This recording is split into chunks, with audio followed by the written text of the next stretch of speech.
अवधूत चिंतन श्री गुरुदेव दत्त श्री स्वामी समर्थ तुम्हा सगळ्यांचं स्वामी श्रद्धा उपचारावर खूप खूप मनापासून स्वागत। आजच्या व्हिडिओमध्ये आपण बघणार आहोत की आपल्याला आषाढी एकादशी निमित्त आपल्याला अत्यंत प्रभावी ग्रंथाचं पारायण करायचं आहे। आता तो ग्रंथ कुठला आहे का आहे ही संपूर्ण माहिती आपण आजच्या व्हिडिओमध्ये जाणून घेणार आहोत। येत्या 25 जुलैला आहे आषाढी एकादशी।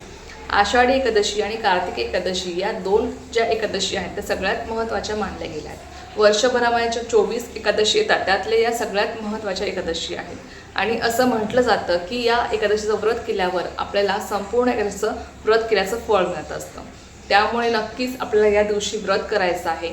ज्यांना शक्यच होणार नाही अजिबात त्यांनी नाही केलं तरी सुद्धा चालेल, पण ज्यांना शक्य आहे जे हे व्रत करू शकतात त्यांनी सगळ्यांनी हे व्रत नक्कीच करावं। कारण की बघा एकादशीचं व्रत हे सर्वात श्रेष्ठ व्रत मानलं गेलं आहे। त्यामुळे आपल्याला जरी दर एकादशीचं व्रत करणं शक्य होत नसेल तर आपल्याकडनं नक्कीच आषाढी एकादशी आणि कार्तिक एकादशीचं व्रत घडलं पाहिजे।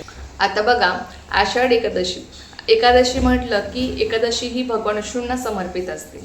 नक्कीच आपल्याला या दिवशी भगवान विष्णूंसाठी सेवा करायची असतात आणि त्यातल्या त्यात बघा सगळ्यात महत्त्वाची सेवा आहे ती म्हणजे संक्षिप्त श्रीमद भागवत या ग्रंथाचं आपल्याला पारायण करायचं आहे।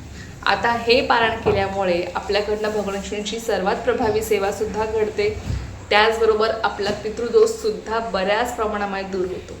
आता बघा जो मूळ भागवत ग्रंथ आहे ना तो खूप मोठा आहे, त्याचा विस्तार जो आहे तो खूप मोठा आहे आणि आपल्या सांसारिक माणसांना अगदी त्याचं सहज पारायण करणं शक्य होत नाही। ज्यांना करणं शक्य आहे त्यांनी नक्कीच करावं आणि बघा पण ज्यांना शक्य होत नाही का आपल्याला संसार करून परमार्थ साधायचा आहे, त्यामुळे आपल्याला गुरुमाऊलींनी आपल्यासाठी संक्षिप्त श्रीमद भागवत या ग्रंथाची निर्मिती केलेली आहे आणि नक्कीच या ग्रंथाचं पारायण केल्यामुळे आपला जो काही पितृदोष आहे तो कितीही प्रखर असू द्या तो नक्कीच याने दूर होतो।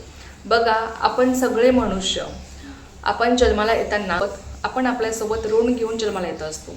मग त्यामध्ये येतं देवऋण, ऋषीऋण, पितृऋण, मनुष्य ऋण आणि भूतऋण ही 5 ऋणे असतात आणि त्यातल्या त्यात जर पितृऋण आपल्यावर असेल म्हणजे बघा ऋण म्हणजे काय तर अर्थात कर्ज। आपण मागच्या जन्मामध्ये आपल्याला कोणाला काय देणं बाकी असेल, कोणाचं घेणं बाकी असेल तर या जन्मामध्ये त्याची पूर्तता होत असते आणि म्हणूनच बघा आपण प्रत्येक मनुष्य काही ना काही ऋण घेऊन जन्माला येत असतो। मग त्यातल्या त्यात जर पितृऋण आपल्यावर असेल तर अर्थातच आपल्याला पितृदोष लागतो आणि पितृदोष लागल्यामुळे आपल्याला जीवनामध्ये अनेक अडचणी येतात। कुठलेही आपले कामं यशस्वीरित्या पार पडत नाही, प्रत्येक कामामध्ये काही ना काही अडचणी येतात, कुठलंच कार्य आपलं व्यवस्थितरित्या पार पडत नाहीत। मग ते लग्न कार्य असू द्या, शैक्षणिक कार्य असू द्या, त्याचप्रमाणे बघा वैवाहिक जीवनात सुद्धा सुख राहत नाही, पती पत्नीमध्ये वाद होणं किंवा बघा संतती न होणं, अगदी दोघांचे रिपोर्ट्स नॉर्मल असून सुद्धा संधी प्राप्ती होत नाही। म्हणजे बघा हे जे काही अडचणी येतात, हे जे काही संकटे येतात ती फक्त आणि फक्त पितृदोषामुळे आपल्याला येत असतात।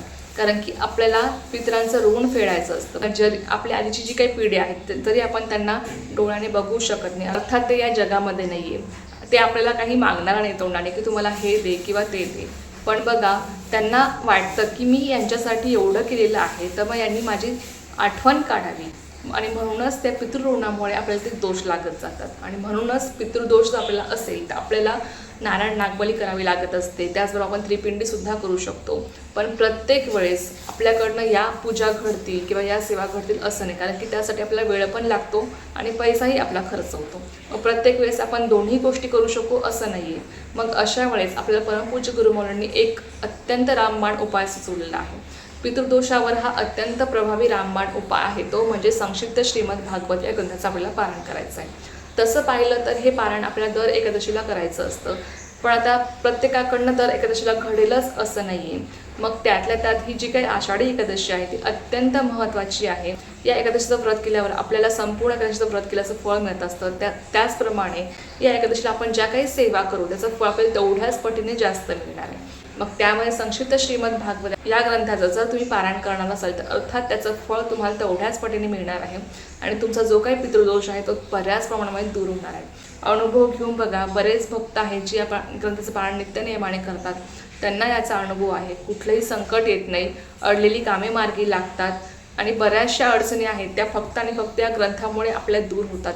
अगदी साधा सोपा ग्रंथ आहे, वाचायला सुद्धा अवघड नाही आहे, अगदी व्यवस्थित सोप्या भाषेमध्ये आहे आणि याला नियम अटी सुद्धा नाही आहे. तर बघा आपल्याला हे पारायण कसं करायचं आहे. तर बघा यामध्ये आहे 14 स्कंद. जसे आपले अध्याय असतात तसे यामध्ये 14 स्कंद आहेत आणि हे 14 स्कंद वाचायला आपल्याला 2 तास लागतात. 2 तास पुष्कळ झाले. तुम्ही जर नित्यनेमाने हे पारायण करत असाल तुमचं 1.5 पावणे 2 तासामध्ये हा ग्रंथ वाचून होतो. पण जे नवीन आहेत त्यांच्यासाठी 2 तास लागू शकतात. बघा अगदी 2 तास आपण या दिवशी आपल्या या सेवेसाठी नक्कीच काढू शकतो. तुम्ही कधीही पारायण करू शकता. सकाळी करा, दुपारी करा, संध्याकाळी करा, तुमच्या इच्छेनुसार आहे. तुम्हाला हा पारायण कधी करायचं आहे, जेव्हा तुम्हाला वेळ मिळेल तेव्हा तुम्ही नक्कीच करा. पण एक अट आहे की हे पारायण वाचताना आपल्याला एका बैठकीमध्ये करायचं आहे. अगदी बघा ज्यांना खरंच शक्य नाही ना, घरामध्ये लहान बाळ आहे, प्रेग्नेंट महिला आहे किंवा अन्य कुठलं कारण असेल, अगदी खूपच अर्जंट आहे आणि तुम्हाला उठावं लागलं, तुम्ही उठू शकता, काहीच हरकत नाही. पण शक्यतो एका बैठकीमध्ये हे पारायण करण्याचा प्रयत्न करा, जेणेकरून तुम्हाला त्याचं जे काही फळ आहे ते संपूर्णपणे मिळणार आहे. तर बघा यामध्ये 14 स्कंद आहे. हे पारायण वाचायला आपल्याला 2 तास लागू शकतात. हे पारायण वाचल्यानंतर आपल्याला काही नियम आहेत का, तर नियम अजिबात कुठलेच नाही. अर्थात आषाढी एकादशी आहे त्यामुळे आपण ते व्रत करणार आहोत आणि ब्रह्मचर्याचं पालन आपल्याकडनं घडणार आहे. बाकी याला कुठलेही दुसरे नियम नाही आहेत. फक्त बघा आपल्याला हे पारायण अगदी मनापासून करायचं आहे, पूर्ण श्रद्धेने करायचं आहे. आणि नक्कीच मी तुम्हाला सांगते, मनापासून केली जाणारी सेवा ही कधीच वाया जात नाही. त्या सेवेचं आपल्याला फळ मिळतं. आणि खरंच तुम्हाला जर वाटत असेल, तुम्हाला पितृदोषाचा त्रास होत असेल, तर तुम्ही नक्कीच हे पारायण करून बघा. तुम्हाला काही ना काही अनुभव आल्याशिवाय राहणार नाही. आता सगळ्यात महत्त्वाचं म्हणजे हा ग्रंथ कुठे मिळेल, तर हा ग्रंथ तुम्हाला कुठेही जवळपास स्वामींच्या केंद्रामध्ये, तुमच्या जवळपास जिथे कुठे स्वामींचं केंद्र असेल तिथे जाऊन तुम्हाला हा ग्रंथ घ्यायचा आहे. दिंडोरी प्रणीत हा ग्रंथ आहे, त्यामुळे आपल्या स्वामींच्या केंद्रामध्येच तुम्हाला मिळणार आहे. म्हणून नक्की आपल्या जवळपास जिथे कुठे तुमच्या जवळपास स्वामींचं केंद्र असेल तिथे जाऊन तुम्हाला हा ग्रंथ घ्यायचा आहे आणि नक्की घ्या. आणि बघा विशिष्ट देणी, विशिष्ट सेवा ही आपल्याला अत्यंत पटीने फळ देऊन जात असते. म्हणून या एकादशीला आपल्याला हे पारायण करायचं आहे. त्यासोबतच अन्य काही सेवा आहेत त्या आपण पुढच्या व्हिडिओमध्ये बघणार आहोत. आजच्या व्हिडिओ फक्त एवढंच होतं.